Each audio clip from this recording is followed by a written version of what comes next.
എല്ലാവർക്കും നമ്മുടെ ഒരു പുതിയ വീഡിയോയിലേക്ക് സ്വാഗതം. അപ്പോൾ ദാ എന്നത്തെയും പോലെ ഒരു കുഞ്ഞു ഡേ ഇൻ മൈ ലൈഫ് വ്ലോഗാണ്. അപ്പം നമുക്ക് ഉച്ച കഴിഞ്ഞിട്ടുള്ള കാര്യങ്ങളൊക്കെയാണ് കേട്ടോ. ഉച്ചയ്ക്ക് തലേ ദിവസത്തെ കറിയൊക്കെ ഉണ്ടായിരുന്നൊക്കെ കുട്ടി ചോറൊക്കെ ഉണ്ടു. അപ്പോൾ കുട്ടി പട്ടാളത്തിനൊക്കെ കിടത്തി ഉറക്കിയിട്ട് ഈ മാങ്ങ നിങ്ങൾ സ്ഥിരമായിട്ട് എവിടെയെങ്കിലും കാണാറുണ്ടോ? വേളാങ്കണ്ണി പോകുമ്പോൾ കുറേയൊക്കെ ഇങ്ങനെ വെച്ചിട്ടുണ്ടാവില്ല. വേളാങ്കണ്ണിയിൽ മാത്രമല്ല കേട്ടോ, എല്ലായിടത്തും നമുക്ക് ഈ മാങ്ങ കിട്ടും. പക്ഷേ ഇതിപ്പോൾ വേളാങ്കണ്ണിയിൽ നിന്ന് കൊണ്ടുവന്ന മാങ്ങയാണ്. ഒത്തിരി മേടിച്ചിട്ടുണ്ടായിരുന്നു.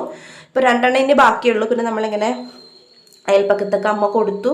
അപ്പോൾ അതൊക്കെ അങ്ങനെ തീർന്നു. അപ്പോൾ ബാക്കി വന്ന 2 മാങ്ങ ഞാൻ അച്ചാറിടാണ്. പിള്ളേരെ കിടത്തി ഉറക്കി എന്താണെന്ന് വെച്ചിട്ടുണ്ടെങ്കിൽ ഇതിപ്പോൾ അരിയുന്ന കണ്ട അപ്പം പറയൂ ഉപ്പും മുളകും പുരട്ടിത്താമ, ഉപ്പും മുളകും പുരട്ടിത്താമ. അച്ചാറിടാനൊന്നും ഉണ്ടാവില്ല.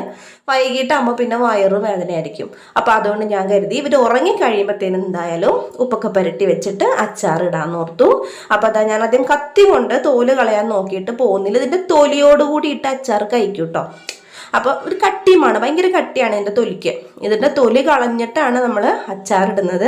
അപ്പോൾ ഒരു മാങ്ങ ഒരു ഇച്ചിരി ഇങ്ങനെ പഴുത്ത് വരുന്നുണ്ട്. പഴുത്ത് മീൻസ് ഭയങ്കര പഴുപ്പല്ല, ചെനച്ച് വരുന്നുണ്ട്. ചെനച്ച് വരാന്ന് വെച്ചാൽ ആ പച്ച അവസ്ഥയിൽ നിന്ന് ഇങ്ങോട്ട് മാറി വരില്ലേ? ഇതിപ്പോൾ എല്ലാവർക്കും അറിയാം, ഞാൻ വെറുതെ എന്നാലും പറഞ്ഞതേ ഉള്ളൂ. അപ്പോൾ അത് ആ അവസ്ഥയിലായിട്ടുണ്ട്. അപ്പോൾ അതുകൊണ്ട് ഞാൻ ലാസ്റ്റ് നമ്മൾ ഒരു പഞ്ചസാര ഇടുന്ന പരിപാടി ഉണ്ടല്ലോ അച്ചാറിൽ, ടേസ്റ്റ് ബാലൻസ് ആവാൻ വേണ്ടി. അപ്പോൾ അത് ഇട്ടില്ല കേട്ടോ. കാരണം ഇതിൻ്റെ ഒരു പഴുപ്പിൻ്റെ ആ ഒരു മധുരം അച്ചാറിലുള്ളതുകൊണ്ട് വേറെ എക്സ്ട്രാ ശർക്കരയോ അല്ലെങ്കിൽ ആ ടേസ്റ്റ് ബാലൻസ് ചെയ്യാനുള്ള പഞ്ചസാരയോ ഒന്നും ഞാൻ ഇട്ടില്ല. അപ്പോൾ അത് അച്ചാർ ഞാൻ വലിയ പീസാക്കിയിട്ടല്ല, കുഞ്ഞു കുഞ്ഞു കുഞ്ഞു കുഞ്ഞു കുഞ്ഞു കുഞ്ഞു കുഞ്ഞു കുഞ്ഞു അരിഞ്ഞിട്ടാണ് ഇടുന്നത്. അപ്പോൾ വലിയ പീസാക്കി ഇടും. അത് ചെറിയ മാങ്ങയില്ലേ, ഇതിപ്പോൾ വലിയ മാങ്ങയാണല്ലോ. ആ ചെറിയ മാങ്ങ നമ്മളിങ്ങനെ വെട്ടിയിട്ട് നമ്മൾ കപ്പ വെട്ടുന്ന പോലെ ഇങ്ങനെ വെട്ടും. ചെറിയ മാങ്ങ ഇങ്ങനെ ഒരു ഇച്ചിരി മൂത്ത കത്തി എന്നിട്ട് വലിയ കത്തി വെച്ചിട്ട് ഇങ്ങനെ വെട്ടും. അതിൽ വെട്ടുമാങ്ങ അച്ചാർ ഉണ്ടാക്കും. ഇതിപ്പോൾ സാധാരണ നമ്മൾ പൊടിയായിട്ട് അരച്ചിട്ട് സാധാരണ കടുമാങ്ങ എന്ന് പറയാൻ പറ്റില്ല, സാധാരണ ഒരു അച്ചാർ അപ്പോൾ ഉണ്ടാക്കി എടുക്കുകയാണ്. അപ്പോൾ അതിൻ്റെ കളറ് കാണുമ്പോൾ തന്നെ അറിയാം, കുഞ്ഞു മധുരിപ്പും നല്ല പുളിയുണ്ട്. അങ്ങനത്തെ മാങ്ങയാണ്. അപ്പോൾ അതിലേക്ക് ഞാൻ ഉപ്പിടുന്നത് കല്ലുപ്പാണ് കേട്ടോ. എന്താണെന്നറിയില്ല, അച്ചാറിന് നമ്മളെപ്പോഴും നല്ലത് കല്ലുപ്പാണ്. എനിക്ക് തോന്നാറുണ്ട് പലപ്പോഴും കല്ലുപ്പിനൊരു ഒരു പ്രത്യേക ഫ്ലേവറും കൊണ്ടുവരാൻ പറ്റും അച്ചാറിനൊക്കെ. അതുപോലെ കഞ്ഞിക്കാണെങ്കിൽ നമ്മൾ കല്ലുപ്പ് ഇങ്ങനെ ചൂടുവെള്ളത്തിൽ കലക്കിയിട്ട് ആ ഉപ്പ് നീരാണ് ഒഴിക്കണമെങ്കിൽ കഞ്ഞിക്കൊരു പ്രത്യേക ടേസ്റ്റാണ്. ഞങ്ങളിപ്പോൾ ക്രിസ്ത്യൻസ് പള്ളിയിലൊക്കെ നേർച്ച കഞ്ഞിക്കൊക്കെ കല്ലുപ്പാണ് കൂടുതലും. ഞങ്ങളുടെ പള്ളിയിലൊക്കെ അങ്ങനെയാണ് കേട്ടോ, കല്ലുപ്പാണ് കൂടുതലും നേർച്ച കഞ്ഞിക്ക് ഇടുക. പൊടിയുപ്പ് ഇടും, എന്നാലും കല്ലുപ്പ് ഇടുമ്പോൾ ഒരു പ്രത്യേക ടേസ്റ്റാണ്. ചിലപ്പോൾ എൻ്റെ തോന്നലാവാട്ടോ. അപ്പോൾ അവിടെ ഉപ്പൊക്കെ പുരട്ടി അവിടെ മാറ്റി വെച്ചിട്ടുണ്ട്. ഉപ്പ് ഈ മാങ്ങേനെ ഒന്നങ്ങാട് കുഴയ്ക്കും മീൻസ് അതിനുള്ള വെള്ളമൊക്കെ പുറത്തേക്ക് എടുക്കും. അതൊന്ന് വാടി വരും. അപ്പോൾ അതൊക്കെ നല്ല സെറ്റ് ആവട്ടെ. അപ്പം നമുക്ക് ആ നേരം കൊണ്ട് തോരനുള്ള കാര്യങ്ങൾ നോക്കാം. അപ്പം മനുവേട്ടനിന്നില്ല, ഓഫീസിലൊരാവശ്യത്തിന് വേണ്ടിയിട്ട് അവിടെയാണ് സ്ഥലം, മലപ്പുറത്ത് ഒരു സ്ഥലം വരെ പോയിരിക്കുകയാണ്, എന്തോ ബാങ്കിലെന്തോ ആവശ്യത്തിൻ്റെ കാര്യത്തിന് വേണ്ടിയിട്ട്. അപ്പോൾ അതൊക്കെ ഞാനപ്പോൾ ഇന്ന് വലിയ ഗംഭീരമായിട്ടുള്ള കറികളൊന്നുമില്ല, സാധാരണ കറികളാണ്, പെട്ടെന്ന് വെക്കാൻ പറ്റുന്ന കറികളാണ്, ഈസി ആയിട്ട്.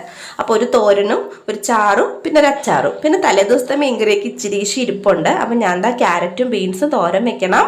അപ്പോൾ അതിലേക്ക് ഇടാനുള്ള ഉള്ളിയും സവാളയും നമ്മുടെ വെളുത്തുള്ളിയൊക്കെ ഇട്ടിട്ടുണ്ട്. അതെല്ലാം കുറച്ച് വിനാഗിരി ഒഴിച്ച് ഒരു 5 മിനിറ്റ് ഒന്ന് പുരട്ടി വയ്ക്കും. എന്നിട്ട് വീണ്ടും ഒന്ന് വെള്ളം ഒഴിച്ച് കഴുകും. ഉപ്പിട്ട് കഴുകിയാലും മതി കേട്ടോ, അതിലെല്ലാം അഴുക്കൊക്കെ പൊയ്ക്കോളൂ. അപ്പം നന്നായിട്ട് അതൊക്കെ ഒന്ന് ക്ലീൻ ചെയ്ത് എടുക്കുന്നുണ്ട്. അധികം ക്വാണ്ടിറ്റിയിലാണ് പച്ചക്കറി മേടിക്കുന്നതെങ്കിൽ ഞാൻ ആ സിങ്കിൽ തന്നെ വെള്ളം ഇങ്ങനെ നിർത്തും. മൊത്തത്തിൽ നിർത്തിയിട്ട് ഞാൻ കെട്ടി നിർത്തിയിട്ട് എല്ലാ പച്ചക്കറിയും കൂടി അങ്ങോട്ട് ഇട്ടിട്ട് ഞാൻ കുറേ ഉപ്പും വാരിയിട്ട് കുറേ വിനാഗിരി വാരിയിട്ട് ഒഴിച്ചിട്ട് നന്നായിട്ട് കഴുകിയെടുക്കും. അപ്പോൾ അതാ ബീൻസ് ഞാനിങ്ങനെ ചരിച്ചിങ്ങനെ ചീന്തിയാണ് അരിഞ്ഞെടുക്കണം. അപ്പോൾ കാണാനൊരു ഭംഗിയുണ്ടാവും. അപ്പോൾ എനിക്ക് ഈ ബീൻസും ക്യാരറ്റും തോരൻ വെക്കാനും വേണം. പിന്നെ നമുക്ക് വൈകിട്ടത്തേക്ക് ഞാൻ നമ്മുടെ ഇപ്പി നൂഡിൽസ് ഇല്ലേ, അതുണ്ടാക്കാന്ന് ഓർക്കുന്നേ. അപ്പം അതിനുള്ള വെള്ളം വെച്ചിട്ടുണ്ട്. അപ്പോൾ ഈ ക്യാരറ്റിൽ നിന്നും ബീൻസിൽ നിന്ന് ഇത്തിരി എടുക്കാമല്ലോ. അതിൻ്റെ മസാലയിൽ ഓൾറെഡി പച്ചക്കറി കൊണ്ടെന്നാണ് പറയണത്. എന്നാലും നമ്മുടെ മക്കൾ പച്ചക്കറി ഉള്ളിലേക്ക് ചെല്ലണം എന്നുണ്ടെങ്കിൽ ഇതേപോലെ കുറച്ച് പച്ചക്കറി എക്സ്ട്രാ ആഡ് ചെയ്യണം. അപ്പോൾ മാഗി വേവിക്കാനുള്ള വെള്ളം എടുത്തു വെച്ചിട്ടുണ്ട്. ഇപ്പോഴത്തെ ചട്ടിയിൽ ഞാൻ കുറച്ച് സൺഫ്ലവർ ഓയിൽ ഒഴിച്ചിട്ടുണ്ട്. ഞാൻ എണ്ണ കുറച്ചാണ് കേട്ടോ ഇപ്പം മാക്സിമം യൂസ് ചെയ്യണത്. അച്ചാറിലിടും, അച്ചാർ കേടുകൂടാണ്ടിരിക്കണമല്ലോ. അപ്പോൾ മാക്സിമം ബാക്കി എല്ലാ കറികളിലും എണ്ണ കുറച്ചിട്ടാണ് യൂസ് ചെയ്യുന്നത്. എന്നോട് എപ്പോഴും പറയും ഇത്ര എണ്ണ ഒഴിക്കല്ലേ ഏട്ടാ മോളെ എന്ന് എല്ലാവരും കമൻറ്റിൽ വന്നിട്ട്. അപ്പം ഞാൻ കരുതി എണ്ണ കുറയ്ക്കാൻ ഇല്ല, എണ്ണ കുറയ്ക്കുന്നതും നമുക്ക് എല്ലാം കൊണ്ടും നല്ലതാണല്ലോ. അപ്പോൾ എണ്ണ അത് കുറയ്ക്കുകയാണ്. അപ്പോൾ അത് അങ്ങനെ തിളച്ച് വന്ന വെള്ളത്തിലേക്ക് ഇപ്പി ഇട്ടിട്ടുണ്ട്. ഇപ്പി ഇങ്ങനെ അതിൻ്റെ നൂഡിൽസ് ഇങ്ങനെ പൊട്ടിച്ച് ഇട്ടിട്ടുണ്ട്. ഞാൻ കുറേ അങ്ങോട്ട് ഉടിക്കില്ല, അപ്പം നമുക്കിങ്ങനെ നൂല് പോലെ ഇങ്ങനെ കോരി എടുക്കാനുണ്ടാവില്ല. അപ്പോൾ അതാ സൺഫ്ലവർ ഓയിൽ ചൂടായി വരുമ്പോഴത്തേനും അതിലേക്ക് അരിഞ്ഞു വെച്ചിട്ടുള്ള ഒരു ചെറിയ സവാള ഇട്ടു. അതൊന്ന് രണ്ടിളക്കിളക്കിയ ശേഷം കുറച്ച് ക്യാരറ്റും പിന്നെ നമ്മുടെ സ്ലൈസ് ചെയ്ത് അരിഞ്ഞു വെച്ചിരിക്കുന്ന നമ്മുടെ ബീൻസും കൂടി അതിലേക്ക് ഇട്ട് കൊടുക്കാം. എന്നിട്ട് കുറച്ച് ഉപ്പ് വേണമെങ്കിൽ ഇപ്പം ചേർക്കാം, അല്ലെങ്കിൽ അവസാനം ചേർത്താലും മതി. ഇപ്പം ചേർക്കണതാണ് കുറച്ചുകൂടി നല്ലതെന്ന് തോന്നുന്നു. നമ്മളിങ്ങനെ രണ്ടടുപ്പിൽ വെച്ച് ചെയ്യുമ്പോൾ വളരെ പെട്ടെന്ന് നമുക്ക് കാര്യങ്ങൾ കഴിയും. ഇവിടെ ഇത് വേകുന്ന നേരം കൊണ്ട് ഇവിടെ ഇതിൻ്റെ മസാല റെഡിയാവും. അപ്പോൾ കുറച്ച് ഉപ്പും കൂടി ഇട്ട് നന്നായിട്ടൊന്ന് വാട്ടിയെടുക്കുക. അപ്പോൾ നന്നായിട്ടതൊന്ന് വാടി വരുമ്പോഴത്തേനും 2 മിനിറ്റ് മതി ഇതൊന്ന് നന്നായിട്ടൊന്ന് കുക്കായിട്ട് വരാനായിട്ട്. അപ്പോൾ നമ്മളിതാ ഒരു ഊറ്റയിൽ കൊണ്ട് ആ 2 മിനിറ്റ് കൊണ്ട് തന്നെ നമ്മുടെ ഇവിടുത്തെ നൂഡിൽസ് നന്നായിട്ട് വെന്തിട്ടുണ്ടാവും. അത് നമുക്കിതാ ഇങ്ങനെയുള്ളൊരു കയ്യിൽ വെച്ചിട്ട് ഊറ്റിയെടുക്കാം. ഇതിപ്പോൾ വെള്ളം ഒഴിച്ചിട്ട് അങ്ങനെ തന്നെ അതിലിട്ട് വേവിക്കുന്നവരുണ്ട്. എനിക്കത് ഇഷ്ടമല്ല കേട്ടോ. ഭയങ്കര ഒരു സ്റ്റാർച്ച് എനിക്ക് ഫീൽ ചെയ്യും, കൊഴുപ്പുള്ള പോലെ.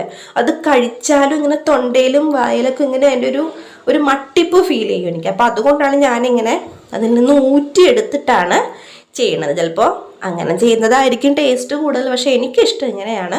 എന്നിട്ട് അതിൻ്റെ മേലേക്ക് ഇതിപ്പോൾ 3 മസാലയുടെ അത്രയും മാഗി അല്ലല്ലോ ഇപ്പി ഉണ്ടായിരുന്നു. പക്ഷെ ഞാൻ 3 പാക്കറ്റ് മസാല എടുത്തില്ല, 2 പാക്കറ്റ് മസാല ഇട്ടു.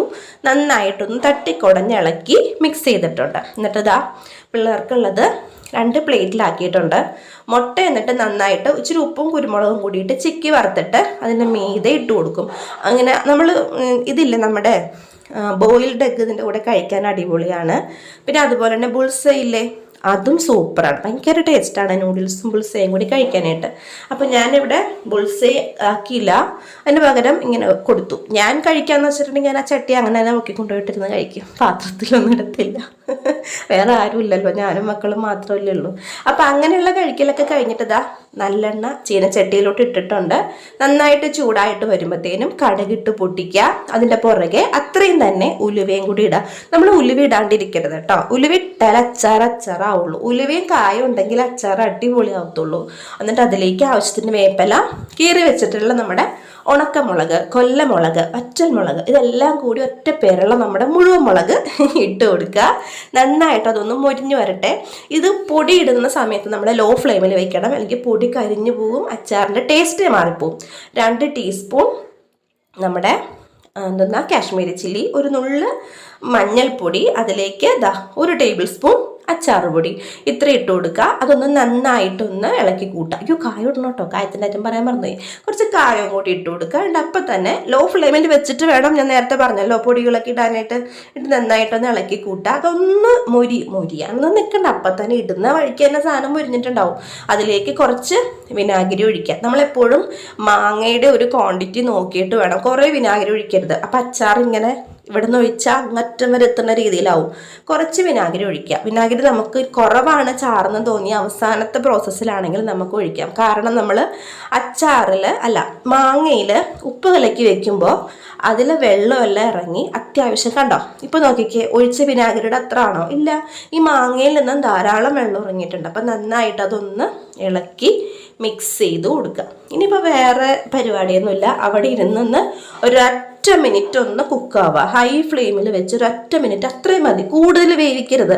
വേവിച്ചങ്ങ് വെന്തുടഞ്ഞ് പോയാൽ ഒരു ടേസ്റ്റ് ഉണ്ടാവില്ല. അപ്പം നമുക്ക് ഒരൊറ്റ മിനിറ്റ് ഒന്ന് ഹൈ ഫ്ലെയിമിൽ വെച്ച് മാങ്ങ കുക്ക് ചെയ്യാം, മാറ്റി വയ്ക്കുക. ഇനി വേറെ ഒരു പണി അവിടെ ഇല്ല. ഉപ്പ് ഇടണ്ട, ഉപ്പ് ഓൾറെഡി നമ്മൾ നേരത്തെ ഇട്ടിട്ടുണ്ടല്ലോ, അപ്പോൾ അതവിടെ റെഡി ആയിക്കോളും. അപ്പം നമുക്കിനി അടുത്തത് എന്താണ്?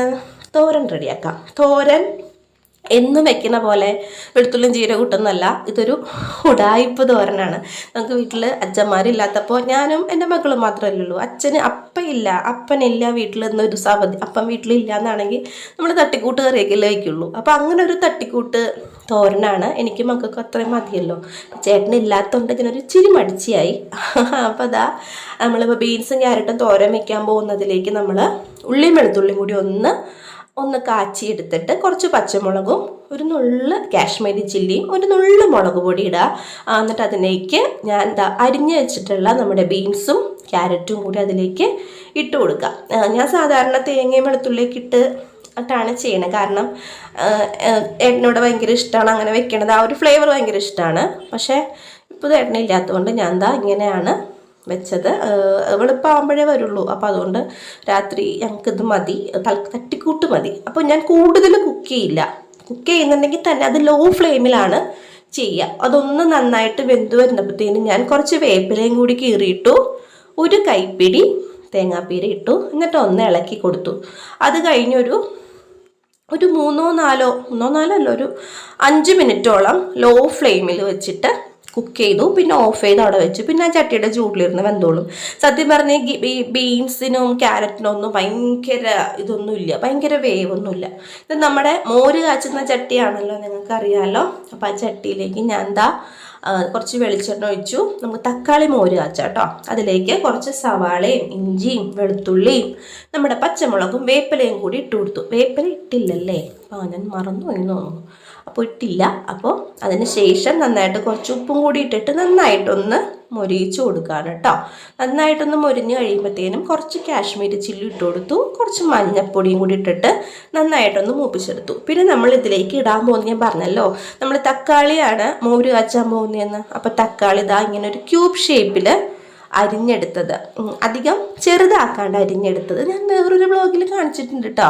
നമ്മുടെ കറി എന്താ വെച്ചെന്ന് വെച്ചിട്ടുള്ളൊരു വ്ളോഗ് ഇട്ടിട്ടുണ്ടായിരുന്നു. പെട്ടെന്ന് വയ്ക്കാൻ പറ്റുന്ന കറികളിൽ ഞാനത് കാണിച്ചിട്ടുണ്ട്. എന്നിട്ട് അതിലേക്ക് തക്കാളി ഇട്ടു. ഒരു 5 മിനിറ്റ് മതി. 5 മിനിറ്റ് കൊണ്ട് ഇതൊന്ന് കുക്കായി കിട്ടും. തക്കാളിക്കും വളരെ പെട്ടെന്ന് തന്നെ കുക്കായി കിട്ടും. പിന്നെ കൂടുതൽ അങ്ങ് കുത്തി ഉടയ്ക്കണ്ട. ഒന്ന് വെന്തൊരു പാതി വേവാകുമ്പോഴത്തേനും നമുക്ക് അതിലേക്ക് ഒരു ഗ്ലാസ് വെള്ളം ചേർത്ത് കൊടുക്കാം. പിന്നെ അതൊന്ന് ഇളക്കി കൊടുത്തിട്ട് കുറച്ച് നേരം ഒന്ന് വെയിറ്റ് ചെയ്യുക. അതൊന്ന് തിളച്ച് വരാനുള്ള സമയം അതൊന്ന് ലോ ഫ്ലെയിമിലാണെങ്കിൽ അത്രയും നല്ലത്. ഇത് മൺചട്ടി ആയതുകൊണ്ട് പെട്ടെന്ന് തീ പിടിക്കും. അപ്പോൾ ഞാൻ ലോ ഫ്ലെയിമിലാണ്. അപ്പോഴേക്കും നല്ല മഴയാണ് മുറ്റത്ത്. അപ്പോൾ മഴ കണ്ടപ്പോഴത്തേനും പിന്നെ പിള്ളേർക്ക് രക്ഷയില്ല. അവരിറങ്ങി. ഞാൻ പറഞ്ഞു കുറച്ച് നേരം ഇറങ്ങിക്കോ, ദേഹത്തെ ചൂടൂരമൊക്കെ ഉണ്ടെങ്കിൽ അങ്ങോട്ട് പൊയ്ക്കോളുമല്ലോ. അപ്പോൾ അവരിതാ മഴയത്ത് നല്ല തകർപ്പൻ കളിയാണ്.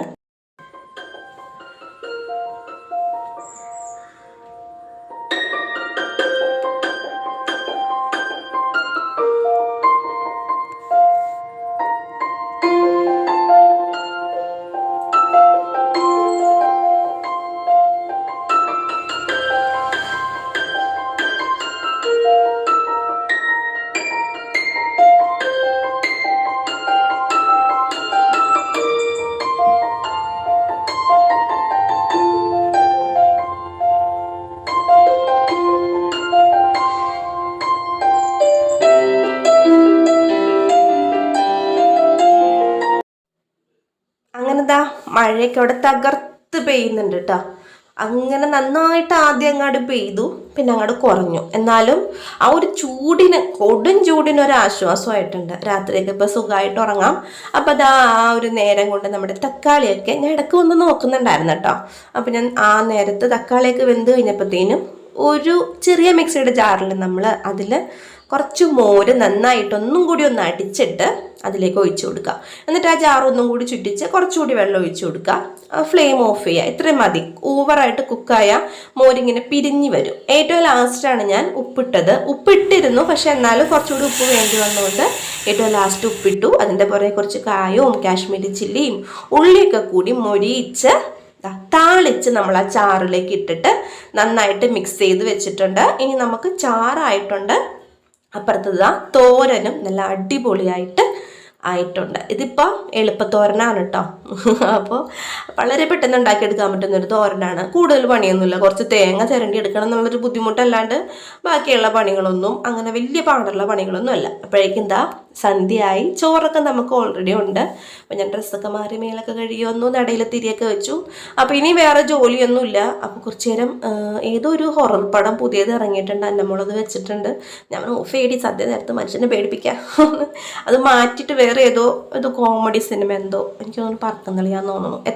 എത്ര കണ്ടാലും മതിയാവാത്തൊരു കുറച്ച് പടങ്ങളുണ്ട്, അതിലൊന്നാണ് പറക്കുംതളിക. അപ്പോൾ അത് വെച്ചിട്ടുണ്ട്, അത് വെച്ചിരുന്ന് കാണുകയാണ്. അപ്പോൾ മഴ ആയതുകൊണ്ട് ഞങ്ങൾ ഓർത്ത് ഒരു കട്ടൻ അടിക്കാം. പിന്നെ അത് പഴം വറുത്തതാണ്, പഴം വറുത്തതും കട്ടനും കൂടി. അപ്പോൾ ജോക്കുട്ടൻ എന്താ വന്നിട്ട് ക്യാമറയുടെ മുമ്പിൽ നിന്ന് ഡാൻസ് കളിച്ചപ്പോൾ ഒന്ന് നോക്കിയതാണ് കണ്ടത്. ഇടയ്ക്കിടയ്ക്ക് നമ്മുടെ ഉള്ളിലുള്ള അമ്മയുടെ ആ ഒരു ഭദ്രകാളി ഭാവം ഉണരുമല്ലോ. ഇവിടെ ഒന്ന് ഇരിക്കടാന്ന് പറഞ്ഞ് ഇരുത്തിയിട്ട് അവൻ ഇരിക്കത്തൊന്നുമില്ല കേട്ടോ, അവൻ ഇങ്ങനെ പാറിപ്പറന്ന് കിടക്കും. അപ്പം ഞാൻ കഴിക്കാനുള്ളതൊക്കെ എടുത്തു കൊടുത്തു, ചായ ആറ്റി കൊടുത്തു. അപ്പം അതൊക്കെ അവിടെ നിന്നേ കഴിക്കത്തുള്ളൂ, ഇരുന്ന് കഴിക്കൽ വളരെ കുറവാണ്. ഇരുന്ന് കഴിക്കുന്നത് ഞാൻ പിടിച്ചിരുത്തണം, അപ്പോഴവൻ ഇരുന്ന് കഴിക്കത്തുള്ളൂ. നമ്മൾ പിന്നെ അങ്ങനെയൊന്നും ഇല്ല കേട്ടോ, ഞാൻ അവിടെ ഇരിക്കാൻ പറയണം, അവിടെ ഇരുന്നോളൂ എൻ്റെ കുഞ്ഞ്. അപ്പോൾ അതങ്ങനെ ഇതാക്കാണ്. അവൻ എന്നെ ഇരുത്തും, അമ്മ അവിടെ ഇരിക്കുന്നു പറയും. അപ്പോൾ അതാ അങ്ങനെ നമ്മുടെ അച്ചാറ് നന്നായിട്ട് ചൂടാറിയിട്ടുണ്ട്. നമ്മൾ ഈ ഇരുമ്പിൻ്റെ ചട്ടിയിൽ തന്നെ വെച്ചിട്ടുണ്ടെങ്കിൽ, ഇരുമ്പിൻ്റെ ചട്ടിയല്ല, ഈ ചീനച്ചട്ടിയിൽ ഇത് മെറ്റലാണല്ലോ, ഇതിൽ വെച്ചിട്ടുണ്ടെങ്കിൽ റിയാക്ഷൻ ഉണ്ടാവും കുറേ നേരം വെച്ച്. അപ്പോൾ അതുകൊണ്ട് ഞാൻ അച്ചാറ് നന്നായിട്ട് തണുത്ത് കഴിഞ്ഞപ്പോൾ വെള്ളത്തിൻ്റെ നനവോ ജലാംശം ഒട്ടുമില്ലാത്ത ഒരു ഭരണിയിലേക്ക് ഞാൻ ഇട്ട് കൊടുക്കുകയാണ്. ഇത് അച്ചാറ് അടിപൊളിയാണ് കേട്ടോ, കായത്തിൻ്റെയൊക്കെ ഫ്ലേവർ ഇല്ലേ, സൂപ്പറാണ്. ഇതിപ്പോൾ ഞാൻ അതിൻ്റെ അകത്ത് ഇപ്പോൾ ഞാൻ ഓർക്കായിരുന്നു, എൻ്റെ അമ്മ ഉണ്ടായിരുന്നെങ്കിൽ ഇപ്പം അതിനകത്തേക്ക് ഒരു തവി ചോറിട്ടിട്ട് ഇച്ചിരി ഉപ്പും വെളിച്ചെണ്ണ ഇട്ടിട്ട് അമ്മ വാരി കഴിക്കും, ഞങ്ങൾക്ക് വാരി തരുമായിരുന്നു എന്ന്. അപ്പം അങ്ങനെ അച്ചാറ് നമുക്ക് മഴക്കാലത്ത് കഴിക്കാനുള്ള അച്ചാറായിട്ടുണ്ട്. ഒരാഴ്ച 2 ആഴ്ച കൊണ്ട് തീരും കേട്ടോ, ഭയങ്കര ഇഷ്ടമാണ് ഇവിടെ. അപ്പോൾ അങ്ങനെ അച്ചാറൊക്കെ റെഡിയാക്കി അവിടെ മാറ്റി വെച്ചിട്ടുണ്ട്. അപ്പോൾ ഞാൻ 2 ദിവസം കഴിഞ്ഞിട്ട് എടുക്കാമെന്നൊക്കെ ഓർത്തതാണ്, പക്ഷേ രാത്രി ചോറിന് അച്ചാറിൻ്റെ ഇതൊക്കെ വന്നപ്പോഴത്തേനും എടുക്കാം എന്നുള്ളൊരു ഇതിലേക്ക് എത്തി. അപ്പോൾ ചോറ് കഴിക്കുകയാണ്.